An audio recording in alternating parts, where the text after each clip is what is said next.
Pennsylvania and its 20 electoral votes are a big prize, and both candidates are giving this state overwhelming attention in this final push. My next guest polling shows President Trump 2 points ahead in the Keystone State, but he says this.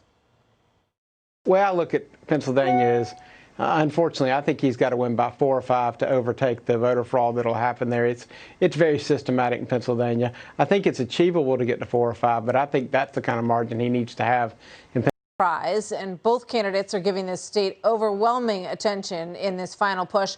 My next guest polling shows President Trump 2 points ahead in the Keystone State, but he says this. The way I look at Pennsylvania is, unfortunately, I think he's got to win by 4 or 5 to overtake the voter fraud that'll happen there. It's very systematic in Pennsylvania. I think it's achievable to get to 4 or 5, but I think that's the kind of margin he needs to have in Pennsylvania to survive. Here's the president speaking in Scranton, PA, earlier today. Watch this. They said, how is he going to do in Pennsylvania? He's going to win Pennsylvania except for the cheating. We figure we have to leave 5% for the cheating that takes care. Can you believe it? For the cheating that takes place in Pennsylvania. And the guy meant it, a very great pollster, but he predicted we'd win the whole election. So joining me now is the pollster mentioned by the president, Robert Cahaly, chief pollster and founder of the Trafalgar Group. Robert, thanks for being here tonight. Good to have you with us.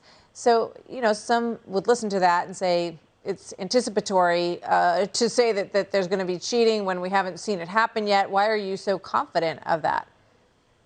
Well, first of all, Pennsylvania has a long history of this, especially in the Philadelphia area. If anybody has any questions about that, they can check out my Twitter tonight. I'll list about 4 or 5 major newspaper articles that cover this. But more importantly is the Supreme Court ruling for Pennsylvania in the state. I mean, this is how this is institutionalized. I mean, think about this. They have literally ruled that they'll accept ballots up to 7 days with unclear or no postmarks. I mean, that is like opening the doors of the bank, turning off the cameras, leaving the vault open and saying, okay, well, nobody should steal.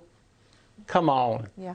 You can't do that. That's absolutely insane. So they've also said that you don't have to match the signatures, right? So they're not going to look to see if the signature on it matches a prior signature of that voter. I really don't know how you can throw out those two things and say that you are running a sound election.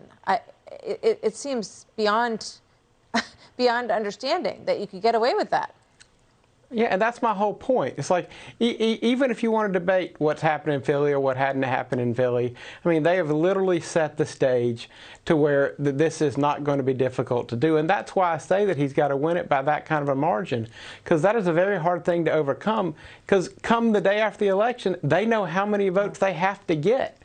I mean, if you can put ballots in the box for another 4 days. Well, that's why that's why everybody's got to watch this process very closely in a legal way, to have both sides, making sure that they're looking at everything and that all of this is on the up and up, because it could very well come down to Pennsylvania. Tell me before I let you go, you say that President Trump's going to win Florida, Georgia, Ohio, Iowa, North Carolina, Arizona. What do you see happening in the Rust Belt states and in Nevada at this point? Have you looked at your latest numbers? We show him winning Michigan. We show we're going to have some more polls in Nevada, Wisconsin, and Minnesota tomorrow. What about Wisconsin? No? We're going to have another poll in Wisconsin tomorrow. All right. We'll look forward to it, Robert. Thank you very much. Good to have you with us tonight. Thank you. Interesting to watch. He called the 2016 race correctly, and we'll see if he gets 2020 right starting tomorrow night.